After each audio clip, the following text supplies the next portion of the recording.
you were talking about transhumanism. Mm-hmm. Explain what transhumanism is and why it is so dangerous. Yeah, so I'll just probably start with the history of it.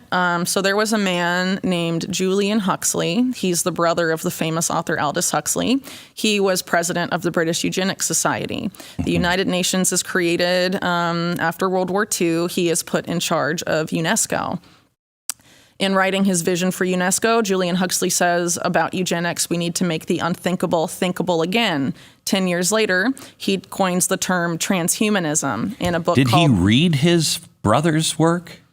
I'm sure, actually, that Aldous Huxley's work was influenced by the type of social milieu he inhabited, which would include his brother. And, sort of those intellectual circles where both of them grew up, right? Okay. This is the British aristocracy, and really a lot of the idea of eugenics going back to Francis Galton and, Darwinism and all of that, it seems to sort of emanate from there. Fabian socialists and all of that. Yes. So in a book in 1957, I believe, called New Bottles for New Wine, something like that, Julian Huxley coins the terms transhumanism and talks about how the new eugenics is going to be merging man with machine.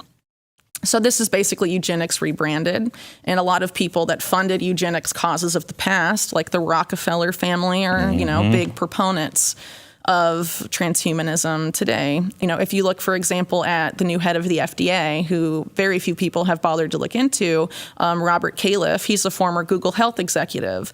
Google Health has a joint venture with GlaxoSmithKline called Galvani Bioelectronics. I think the former head of that was Moncef Slaoui, who was in charge of Operation Warp Speed, and their focus is what they call bioelectronic medicine, which is, injectable nanotechnology that can manipulate your central nervous system. What are the implications of that? We have the person that just purchased Twitter, making a brain chip company. He's also a major contractor to the U.S. military. He has a major conflict of interest with Chinese Silicon Valley equivalents like Tencent.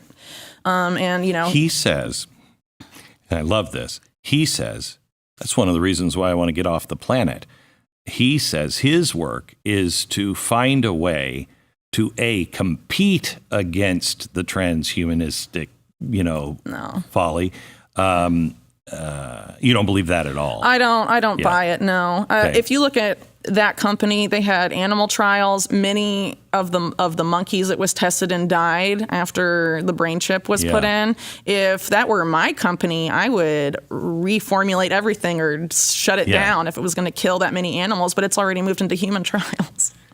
I mean, even though it's killing all the monkeys. Well, it killed many monkeys. I forget the exact number, but a significant portion. This is where it gets frightening. Well, it's tied up with depopulation, right? You have this being sort of the new path of eugenics. I mean, people like to act like eugenics disappeared, and it hasn't. It's just rebranded. And if you look at the history, it's very clear, and it's very disconcerting. That's why everything you're seeing that is coming out of policy all over the world. The medically assisted death, originally it was going to be for terminally ill people. Now people are pitching it to homeless people in Canada saying, you're too poor to live. Do you want to kill yourself?